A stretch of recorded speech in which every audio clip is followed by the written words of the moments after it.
श्रीमद भागवत महापुराण स्कंध 3 अध्याय 20. ब्रह्मदेवांनी रचलेल्या अनेक प्रकारच्या सृष्टींचे वर्णन. शौनक म्हणाले, सूत महोदय, पृथ्वीचा आधार मिळाल्यावर स्वयंभू मनुने पुढे संतती उत्पन्न करण्यासाठी कोणकोणते उपाय अवलंबिले. विदुर मोठा भगवत भक्त आणि भगवान श्रीकृष्णांचा अनन्य सुहृद होता. म्हणून तर त्याने आपला मोठा भाऊ धृतराष्ट्र आणि त्याचे पुत्र यांनी भगवान श्रीकृष्णांचा अनादर केल्यामुळे त्यांना अपराधी समजून त्यांचा त्याग केला होता. तो महर्षी द्वैपायनांचा पुत्र होता आणि महत्तेत कोणत्याही प्रकारे त्यांच्यापेक्षा कमी नव्हता. तसेच तो सर्व प्रकारे भगवान श्रीकृष्णांचा आश्रित आणि कृष्णभक्तांचा अनुयायी होता. तीर्थयात्रा केल्याने त्याचे अंतःकरण आणखीच शुद्ध झाले होते. त्याने कुशावर्त क्षेत्रात हरिद्वार राहणाऱ्या तत्वज्ञानी लोकांमध्ये श्रेष्ठ अशा मैत्रेयांकडे जाऊन आणखी काय विचारले. सूत महोदय, त्या दोघांच्या वार्तालापात श्रीहरींच्या चरणांचा संबंध असलेल्या पवित्र कथा आल्या असतील, ज्या त्यांच्या चरणांपासून निघालेल्या गंगाजलाप्रमाणे संपूर्ण पापांचा नाश करणाऱ्या आहेत. सूत महोदय, आपले कल्याण असो. आपण आम्हाला भगवंतांच्या त्या पवित्र कथा ऐकवा. प्रभूंचे उदार चरित्र तर कीर्तन करण्यायोग्य असतेच. जो श्रीहरींच्या लीलामृताचे पान करून तृप्त होईल, असा कोणी रसिक असेल काय. नैमिषारण्यात निवास करणाऱ्या मुनींनी अशा प्रकारे विचारल्यानंतर उग्रश्रवा सुतांनी भगवंतांच्या ठिकाणी चित्त एकाग्र करून ते त्यांना म्हणाले, ऐका.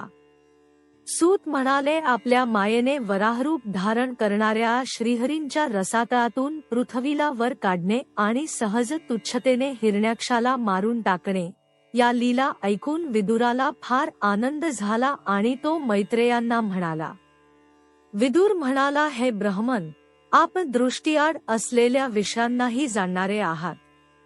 म्हणून प्रजापतींचे पती ब्रह्मदेवांनी मरीची आदी प्रजापतींना उत्पन्न करून सृष्टी वाढविण्यासाठी काय केले ते सांगा. मरीची आदी मुनीश्वरांनी आणि स्वयंभू मनुने सुद्धा ब्रह्मदेवांच्या आज्ञेने कशा प्रकारे प्रजेची वृद्धी केली.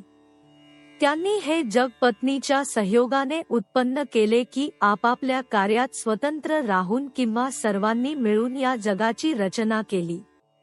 मैत्रेय म्हणाले, विदुरा, तर्कापलीकडे असणारे जीवांचे प्रारब्ध, प्रकृतीचे नियंता पुरुष आणि काल या 3 हेतूंनी, तसेच भगवंतांच्या सान्निध्याने त्रिगुणमय प्रकृतीत क्षोभ उत्पन्न झाल्यावर त्यातून महत्त्व उत्पन्न झाले.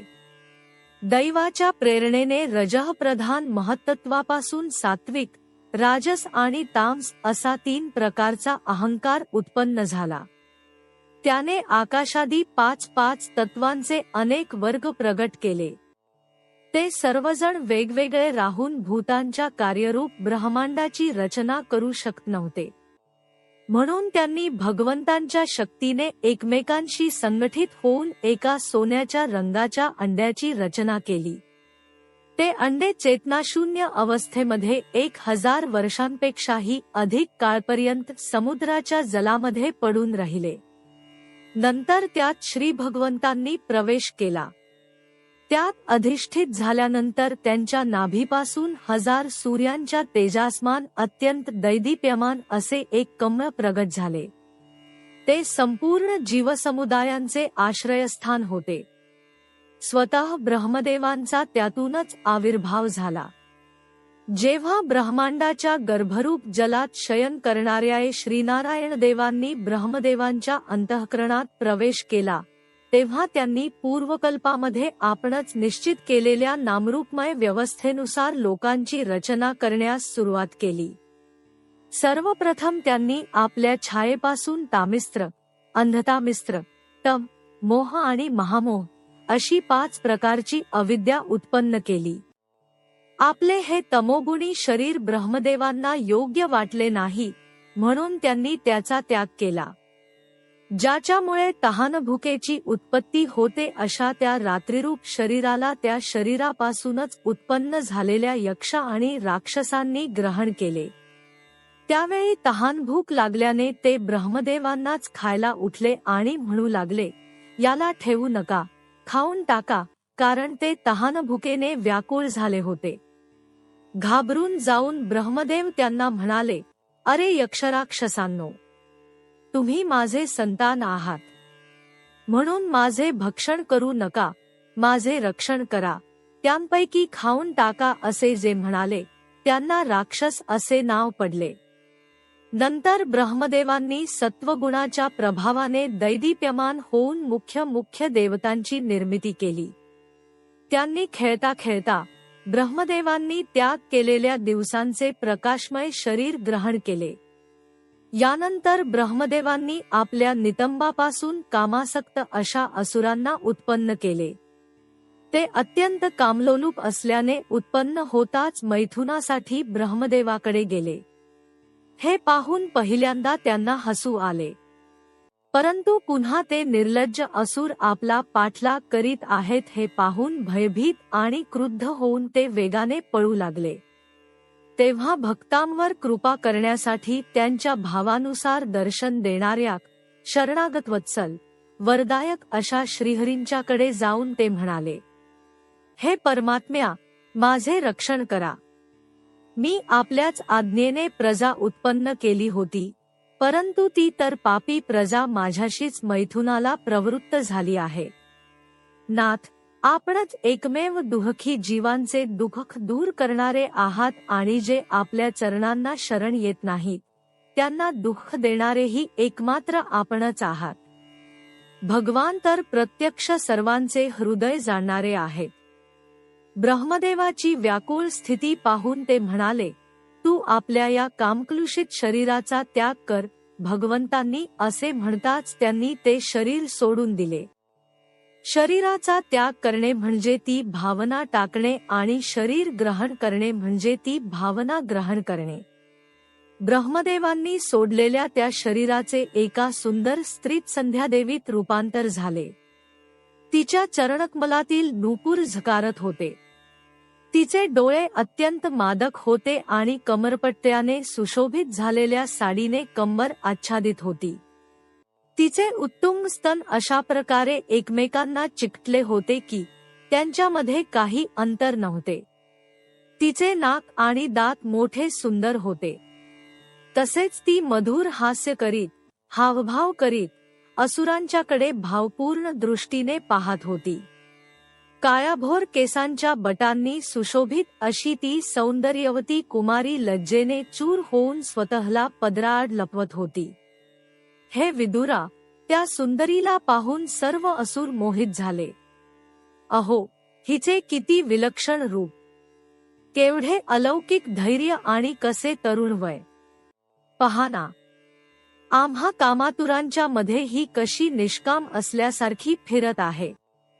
अशा प्रकारे त्या कुबुद्धी दैत्यांनी स्त्रीरूपिणी संध्यादेवीच्या विषयी निरनिराळे तर्कवितर्क करून नंतर तिचा मोठाच आदर करीत प्रेमाने तिला विचारले, हे सुंदरी, तू कोण आहेस आणि कुणाची मुलगी आहेस? भामिनी, तुझे येथे येण्याचे प्रयोजन काय? तू तुझ्या या अनुपम सौंदर्याचे हे अनमोल प्रदर्शन करून आम्हा अभाग्यांना का त्रास देत आहेस? अबले, तू कोणी का असेनास? आम्हांना तुझे दर्शन झाले हीच मोठी भाग्याची गोष्ट आहे। तू तर चेंडू खेळत खेळत आम्हा पाहणाऱ्यांनीचे मन मोहित करीत आहेस। सुंदरी, जेव्हा तू उसळलेल्या चेंडूवर आपल्या तळहाताने थापटी मारतेस तेव्हा तुझे चरणकमल एका जागी स्थिर राहत नाहीत। तुझी कंबर स्थूल स्तनांच्या भारांनी थकल्यासारखी भासते आणि तुझ्या निर्मल दृष्टीतून सुद्धा थकावट डोकावते। तुझा केशसंभार किती सुंदर आहे। अशा प्रकारे स्त्रीरूपाने प्रगट झालेल्या त्या सायंकालीन संध्यादेवीने त्यांना अत्यंत कामासक्त बनविले आणि त्या मूर्खांनी तिला कोणी रमणीरत्ना समजून तिचे ग्रहण केले। त्यानंतर ब्रह्मदेवांनी गंभीरपणाने हसून आपल्या कांतिमय मूर्तीपासून, ज्या आपल्या सौंदर्याचा जणू स्वतःच आस्वाद घेत होत्या, अशा गंधर्व आणि अप्सरांना उत्पन्न केले. ब्रह्मदेवांनी चंद्रिकारूप असलेल्या त्या कांतिमय प्रिय शरीराचा त्याग केला. त्यालाच विश्वावसू आदी गंधर्वांनी प्रसन्नतेने ग्रहण केले. यानंतर भगवान ब्रह्मदेवांनी आपल्या आळसापासून भूतपिशाच उत्पन्न केले. त्यांना वस्त्रहीन आणि केस विस्कटलेले पाहून त्यांनी आपले डोळे मिटून घेतले.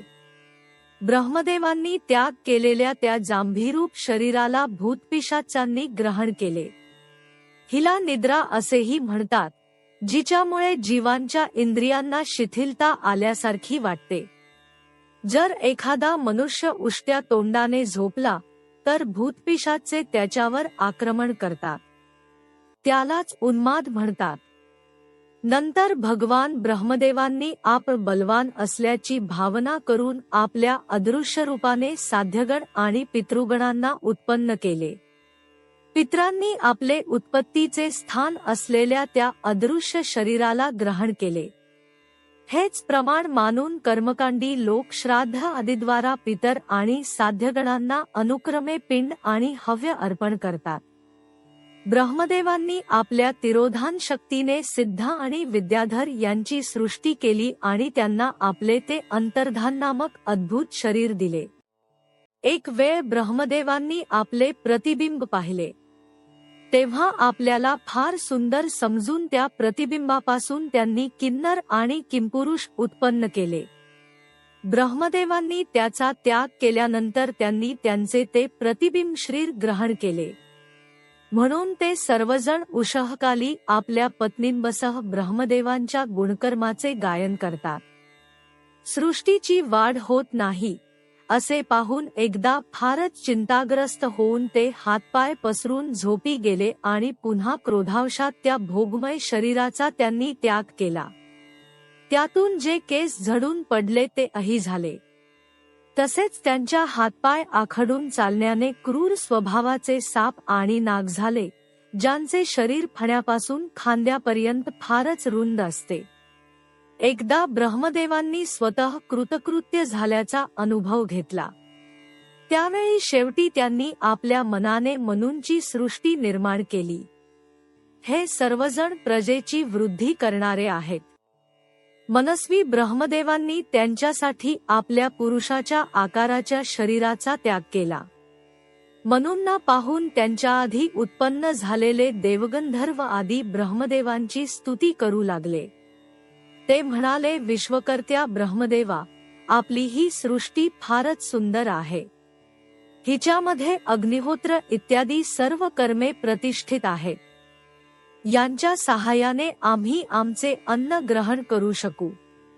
नंतर आदिऋषी ब्रह्मदेवांनी इंद्रिय संयमपूर्वक तप, विद्या, योग आणि समाधीने संपन्न होऊन आपले प्रिय संतान अशा ऋषिगणांची निर्मिती केली आणि त्यांपैकी प्रत्येकाला आपल्या समाधी, योग, ऐश्वर्य, तप, विद्या आणि वैराग्यमय शरीराचा अंश दिला. स्कंध 3 अध्याय 20 समाप्त. हरि ओम तत्सत.